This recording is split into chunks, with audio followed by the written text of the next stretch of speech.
Welcome to my channel, where the scariest stories come to life. Before we dive into today's chilling tale, make sure to hit the subscribe button and turn on notifications, so you never miss a story. Now, let's get into the horror. Last winter, I moved to a new home in a new town. I had only visited the town once for a job interview, and once I got it, I pretty much had to move there. It was a really big step up in my career, so I was eager for everything to go well. The town was kind of in the middle of nowhere, though, which made the moving process not so ideal.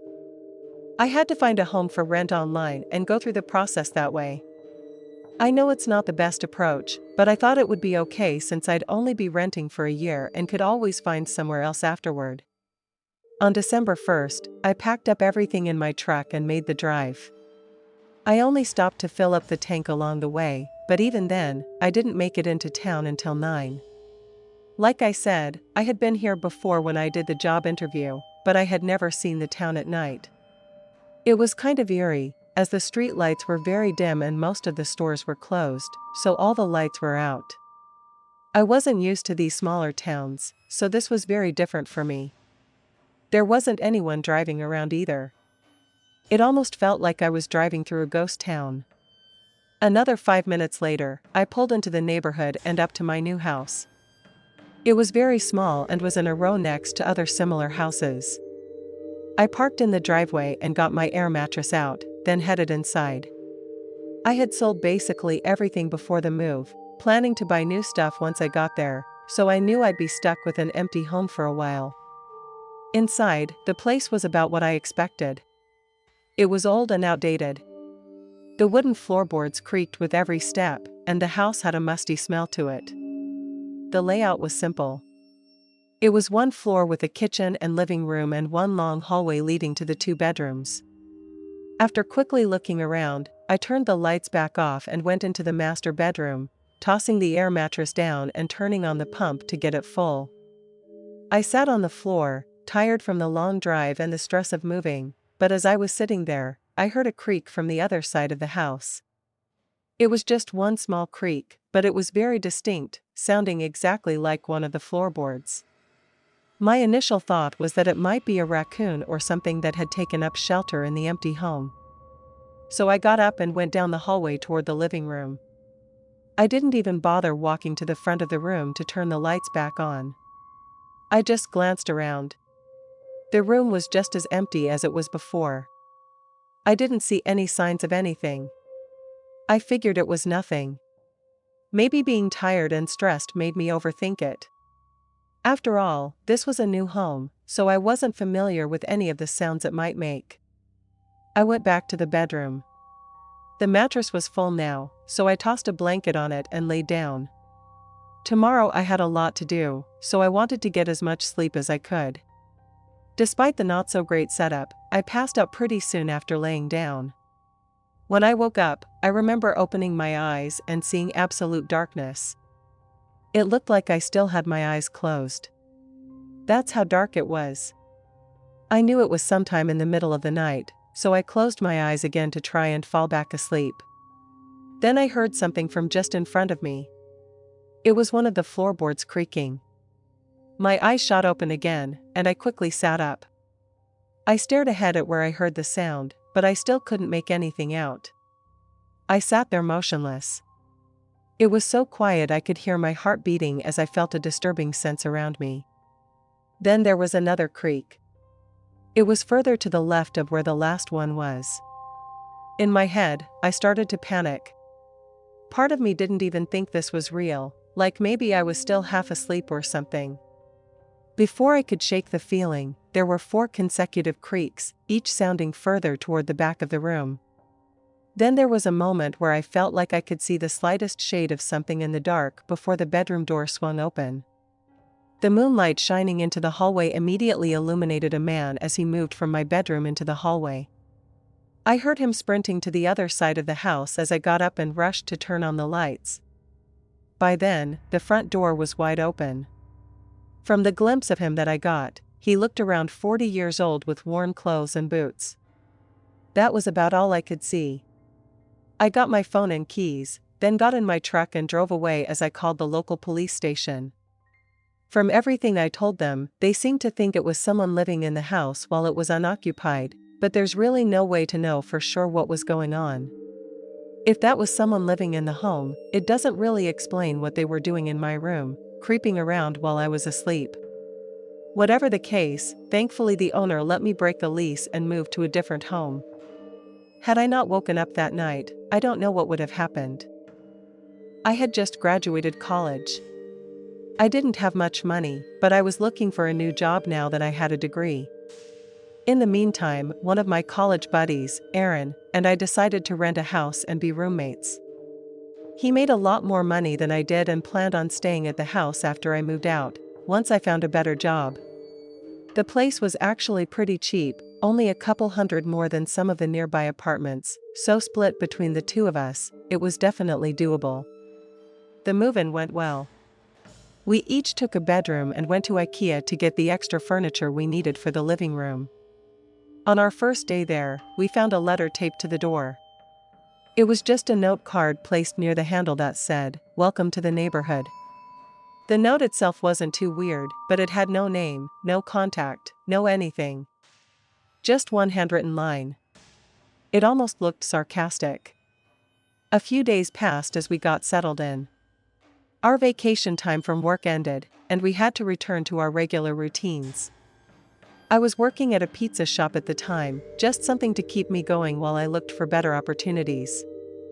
The first night I got home from work, I noticed someone standing near our house as I pulled into the driveway. It was a woman. I couldn't see much since it was dark, but she was just staring at one of our front windows. After I parked in the garage, I walked back out to ask what she was doing, but she was already gone. It was weird, but she seemed harmless. I mentioned it to Aaron that night, and we both joked about it. Nothing else happened. Another week or so went by. By then, we felt pretty comfortable with the place and were just living our lives. One night seemed totally normal.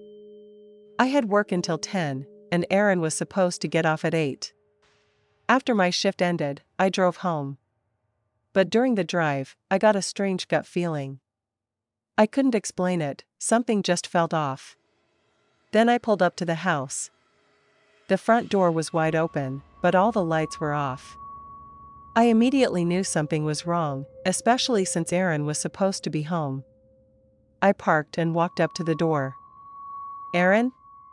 Why is the door open?" I called out from the porch. The house was silent. I stepped inside and looked around, then pulled out my phone and texted him. As soon as I sent the message, I heard his phone chime from down the hall. I looked over and saw it lighting up on the kitchen counter.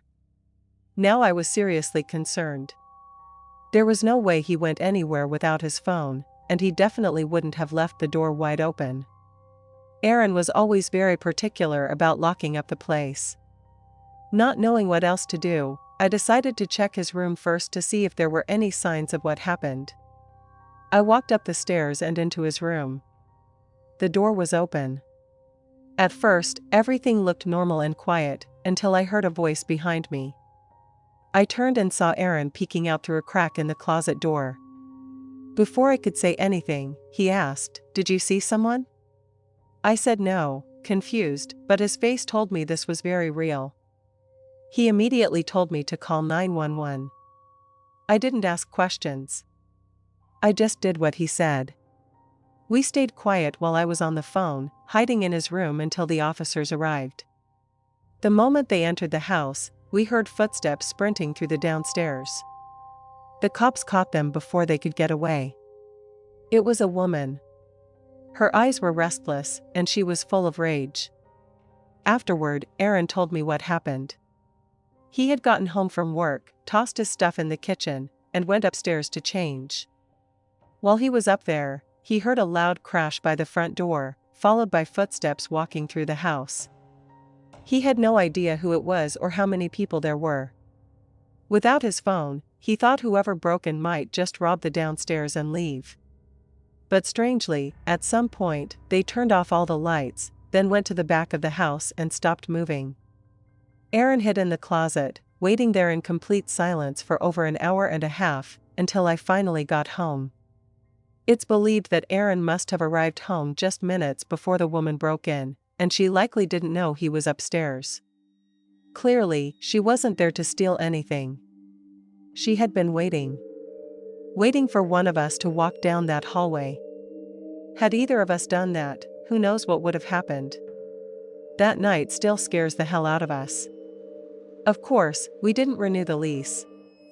We never spent another night in that house once it was up. I had just moved across town into a small home on the outskirts. It was only 20 minutes away from where I used to live, but it felt much more isolated and away from everything. It had a decent amount of tree-covered land, so I couldn't see any other houses or roads, which made it feel really peaceful. On the day I moved in, I got a knock at the door around dinner time.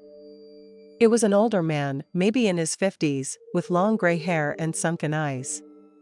He greeted me, but there was clearly something off about him. He tried to make some small talk, but he was very awkward and had a straight, unamused face the whole time. It was a bit odd. After he left, I didn't think too much of it, though I figured he was probably just a nosy neighbor.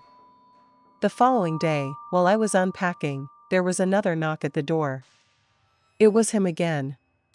The first thing I noticed was that he was still wearing the same clothes as the day before, and he had that same blank expression.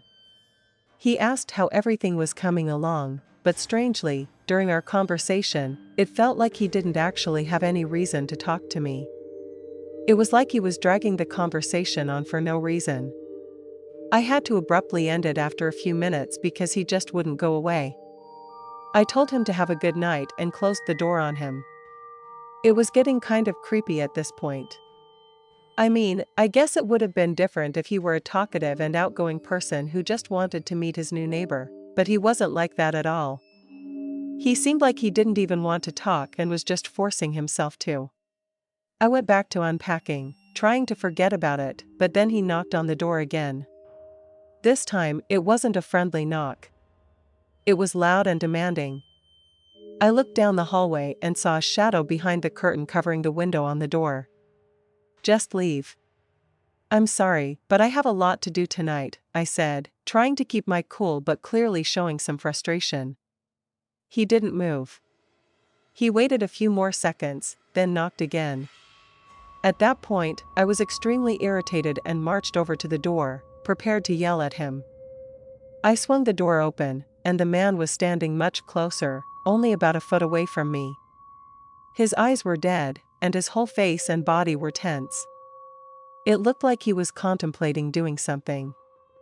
That's when I looked down and saw the tip of a knife poking through the sleeve of his jacket. I slammed the door just as he pressed forward. By the time I locked it, he was already banging on it again. It was even more disturbing because he wasn't saying anything. It was like he was possessed by whatever he was trying to do. I called the cops and double-checked that every door was locked. The man stayed by the front door for several minutes, then eventually hurried away. The police didn't arrive until well after he had left. I gave them my report of the incident, telling them I thought he was likely one of my neighbors. They found that nobody matching his description lived anywhere near me. None of the other neighbors had ever seen him either. We still don't know who he was or whether he's still wandering around the neighborhood. Why exactly he came up to my house with a knife in his hand is unknown. Hopefully, he's gone far away from here. Thanks for sticking around till the end. If you enjoyed the story, don't forget to give the video a like and leave a comment with your thoughts. And if you haven't already, hit that subscribe button and turn on notifications so you never miss a terrifying tale. See you in the next one.